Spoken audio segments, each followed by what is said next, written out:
अब आप ये समझो कि बहुत प्यारा होता है, लेकिन आप अपने बच्चे को अगर समझाओगे, आप अगर किसी को समझाओगे तो वो मान जाएगा। क्यों? क्योंकि उसको बुद्धि है, विवेक है। तो आप अगर चाहो तो हैवानियत से इनको बचा सकते हो, इनको समझा सकते हो, परिवार वालों को, रिश्तेदारों को समझा सकते हो, पड़ोसियों को समझा सकते हो। आप अपने पड़ोसी को, आप अपने रिश्तेदार को, आप अपने मिलने जुलने वाले दोस्तों को, आपका संबंध जिनसे है, सौदा जिसके यहाँ खरीदते हो, सामान खरीदते हो, बेचते हो सामान जिसको, या नौकरी जहाँ करते हो दफ्तर में, आपके सहकर्मी हैं जिनके साथ नौकरी करते हो, आप जितने लोग हो उन्हीं को समझा ले जाओ। किसान किसान को समझा ले जाओ, बच्चियों तो बच्चियों को समझा ले जाओ।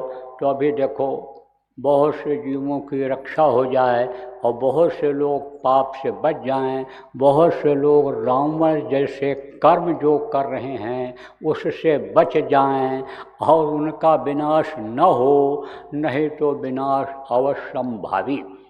देखो जब आदमी की बुद्धि खराब हो जाती, आदमी का दिल दिमाग काम नहीं करता है, तब कौन करता है?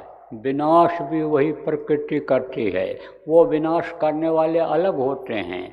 और जब आदमी की बुद्धि अन्य समझो कि काम नहीं करती है और आत्मभाव से उस प्रभु को पुकारते हैं तो मदद करने वाले भी रहते हैं।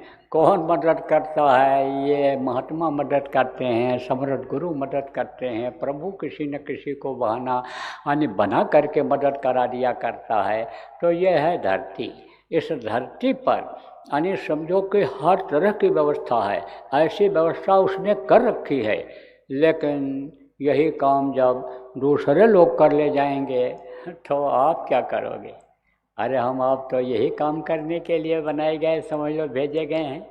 और लोग तो वहाँ पटाखा छोड़ रहे हैं, वहाँ बढ़िया बढ़िया मोमबत्ती और बढ़िया चीज़ें खोज रहे हैं कि हम ये जलाएंगे, ये लाइट जलाएंगे, लोग हमको कहेंगे वे बड़े शौकीन हैं, बड़े आदमी हैं। वहाँ पर बहुत से लोग फेंट रहे हैं, दिवाली का दिवाला निकल जा रहा है जुआ में, और आप यहाँ घर छोड़ कर के आए हो और यहाँ बैठे हुए हो इस मिट्टी में, ज़मीन में, और रोटी खा रहे हो सूखी रूखी जो जली भुनी मिल जाती है बची हुई, वो जो लोग माल काट रहे हैं। तो आप में और उनमें अंतर है कि नहीं है? आप में उनमें अंतर है। वृक्ष कबहु न फल बकै, नदी न संचय नीर, परमारथ के कारणे संतन धरा शरीर। संत किस लिए आते हैं? संत आते हैं दूसरों की मदद के लिए। लेकिन ये इतिहास बता रहा है जितने भी महापुरुष आए, जितने भी संत आए, सब लोगों ने अपने प्रेमियों से सहयोग लिया है, प्रेमियों के कर्मों को काटा है, प्रेमियों का इतिहास बनाया है। इसलिए भागीदार तो हमको आपको होना ही है। संकल्प किसका पूरा होता है? जो महापुरुष संकल्प करते हैं उनका पूरा हो जाता है। अब आप ये सोचो कि चोर संकल्प बना करके और चोरी करने के लिए जाता है, नहीं दाव लगता तो फटी पुरानी चप्पल दरवाजे पर पड़ी रहती है, वही उठा के ले जाता है। आज कुछ लोग ये कहते हैं कि आज अगर कमा लोगे, आज अगर दुकान खोलोगे तो आज लक्ष्मी कूद करके आती हैं, लक्ष्मी की बरसात होती है, छप्पड़ फाड़ करके देती हैं। तो आज तो खूब कमाने में लोग लगे हुए हैं। आज मंत्र जगाते हैं लोग, कहते हैं इस मंत्र में ताकत आ जाएगी अमावस्या के दिन, इसमें देवी देवता सब देखते हैं, नज़र डालते हैं, जिनको आह्वान करेंगे वही हमारी मदद साल भर करेंगे। तो वो करते हैं। अब चोर लोग चोरी करते हैं, अपनी चोरी जगाते हैं, तो संकल्प बना करके जगाते हैं। तो नहीं कुछ होता है तो चप्पलें ले आते हैं, दिवाली जगाते हैं। अब आप ये सोचो प्रेमियों कि उनका संकल्प अगर पूरा हो जाता है बुरे लोगों का, तो अच्छे लोगों का संकल्प क्या नहीं पूरा होगा? तो आप भी संकल्प बनाओ। जैसे गुरु महाराज ने संकल्प किया था कि सतयुग कलयुग में ही सतयुग इस धरती पर ला दिया जाएगा, आ जाएगा। तो ये संकल्प पूरा आप करो, क्योंकि गुरु के आप ऋणी हो और गुरु से कोई उद्धार नहीं हो सकता है। गुरु का बहुत बड़ा कर्जा होता है, गुरु के कर्जा से कोई मुक्त नहीं हो सकता है। देखो, जस पूजा तस चाहिए देवता, जैसा देवता हो वैसी उसको पूजा दे दी जाती है, खुश कर दिया जाता है। लेकिन जिसके पास सब कुछ होता है, जो दाता होता है, उसको आप क्या दे करके खुश कर सकते हो? वो चीज़ जो उन्होंने दे दी, ऐसी चीज़ दे दी कि बंधन से बिल्कुल मुक्त हो जाने का रास्ता दे दिया, तो उस कर्जे को आप कैसे दे सकते हो? कोई जेल में बंद हो गया तो जेल में बंद हो गया तो जेल में तकलीफ़ तो होती है, खाने की, रहने की, स्वतंत्र रूप से घूमने की आज़ादी सब ये नहीं रह जाती, ख़त्म हो जाती है।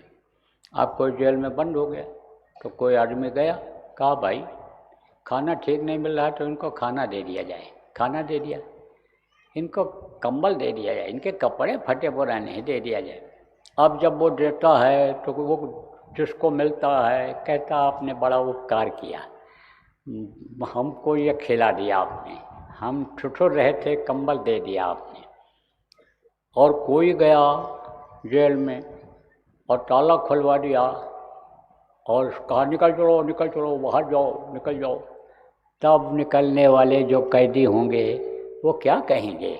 कहेंगे इतना बड़ा उपकार आपने किया कि हमको कैद से, जेल खाने से मुक्त करा दिया। तो संत क्या करते हैं? कैद से मुक्त कराते हैं।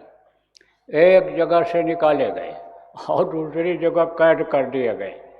ये जीवात्मा कहाँ कैद है? इसी शरीर के अंदर कैद है। निकसन की कोई राह न पावे, निकलने का कोई राह नहीं पा रहा है। आप ये समझो कि जीवात्मा निकलने का रास्ता ही नहीं पा रही है। क्यों? क्योंकि वज्र किवाड़ लगा हुआ है। वो कर्मों की मोटी लंबी, मीलों लंबी मोटी दीवार लगी हुई है। अब वो कर्मों की दीवार दरवाजे से जब हटेगी तभी तो ये निकलेगी। अब निकालेगा कौन? वही जो हटाना जानता है दीवार को। वो दीवार को हटाएगा कब? जब समय पूरा हो जाएगा, किसी लायक नहीं रहोगे, तब वो उसको हटा करके निकालेगा, लेकिन फिर आज़ाद नहीं करेगा। फिर ले जा करके कीड़ा में, मकोड़ा में, सांप में, गोजर में, बिच्छू में, दूसरे में बंद कर देगा। लेकिन गुरु ऐसे होते हैं, समर्थ गुरु। गुरु महाराज देखो प्रेमी, और ऐसा रास्ता आपको बताए कि एकदम से मुक्त हो जाओ, किसी भी जेल खाने में जाना न पड़े, किसी भी माँ के पेट में, चाहे वो चूहा हो, बिल्ली हो, कुतिया हो, कुत्ता हो, मतलब यह है कि भैंस हो, गाय हो, घोड़ी हो, गधी हो, किसी के पेट में जाना ही न पड़े, एकदम से निकल चलो। तो ऐसा मुक्ति का जिन्होंने रास्ता दे दिया, उनके एहसान को आप कैसे चुका सकते हो? आपके पास तो कोई चीज़ है ही नहीं कि जो दे करके उनको खुश कर सकते हो। एक चीज़ से खुश होते हैं वो। किससे खुश होते हैं? अंतर का भाव जग जाए उनके लिए कुछ करने का, अंतर का भाव जग जाए उनके मिशन को पूरा करने का, वो जो चाहते हैं उसको करने का भाव अगर जग जाए तो संत न देखें चाल कुचाल, वो परखें अंतर का हाल। तो वो अंतर का हाल जब परख लेते हैं, जब देख लेता है आदमी कि ये आदमी देखो हमसे बड़ा प्रेम करता है, ये आदमी सच्चा है, अच्छा है, एक दो बार जब देख लेते हैं कि ये खरा उतर गया, तब वो उससे प्रेम कर लेता है, प्रेम कर लेता है उससे। ऐसे जब उनसे प्रेम हो जाएगा तब तो बराबर आपका काम होता रहेगा। ये देखो गृहस्थी की गाड़ी है, अपने आप ये चलती रहती है। कोई कहे मैं चला रहा हूँ, मैं चला रहा हूँ, मैं कर रहा हूँ, तो सबसे बड़ा यही भ्रम और भूल है। कर्ता करे न कर सके, और गुरु करे सो होए। वही सब कुछ करते हैं। अब उनको हम समर्पित हो जाएं। कल आपको बताया था कि अगर थोड़ी देर के लिए भी आप अपने को भूल जाओ, अपने धन दौलत, अपनी विद्या बुद्धि को भूल जाओ, बिल्कुल ये सोच लो कि हमारे पास कुछ है ही नहीं, और उस समय पर अगर आप गुरु को याद करो, केवल याद करने के लिए गुरु ही आपके पास रहें, और गुरु को आप याद करो, गुरु को ही ये सब कुछ समर्पित कर दो थोड़ी देर के लिए। जब भजन में बैठो, ध्यान में बैठो, सुमिरन करो, थोड़ी देर के लिए समर्पित उनको कर लो, तो इसी में वो आपके वश में हो जाएंगे। कहते हैं भगत के वश में हैं भगवान। वो गुरु भगवान जिनको कहा गया, गुरुर्देवो गुरुर्ब्रह्मा गुरुर्विष्णु जिनको कहा गया, वो आपके अभी वश में हो जाएं, प्रेम में आपके सराबोर हो जाएं, भाव में आपके सराबोर हो जाएंगे।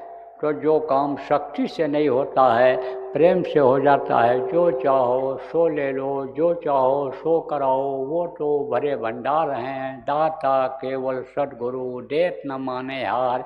धरनी जहलो देखिए, तहलो सबे बेकार। तो आप ये समझो कि इससे खुश होंगे, भाव से, भक्ति से, प्रेम से खुश होते हैं, और आज्ञा पालन में खुश होते हैं। गुरुमुखता किसको कहते हैं? आदेश का पालन कहते हैं। भक्ति किसको कहते हैं? आदेश के पालन को भक्ति कहते हैं। तो भक्ति यानी करनी चाहिए। भक्ति देखो ये भी होती है, एक दिखावे की भक्ति होती है और एक अंदर की भक्ति होती है। तो भक्ति दिखावे के कम पसंद करते हैं। देखो बहुत से लोग बातों से ही पेट भर देते हैं, और बातों से ही यानी समझ लो कि उसके ऊपर प्रभाव जता देते हैं, और करते कुछ नहीं। और कुछ लोग करके दिखा देते हैं, उस पर लोगों को ज़्यादा विश्वास हो जाता है। नहीं तो एक बार पेट भर दो, दो बार पेट भर दो, बातों से पेट न भरे तब तो कहता है कि ये तो ढपोर शंख है, वो विश्वास हट जाता है। और किसी से आप कह दो एक बात, वो आपका काम कर दे, वो चीज़ आपको दे दे, तब तो कहेगा ये असली संख्या है, ये वो संख्या नहीं है, ढपोर संख्या नहीं है ये। तो ऐसे ही समझो प्रेमियों कि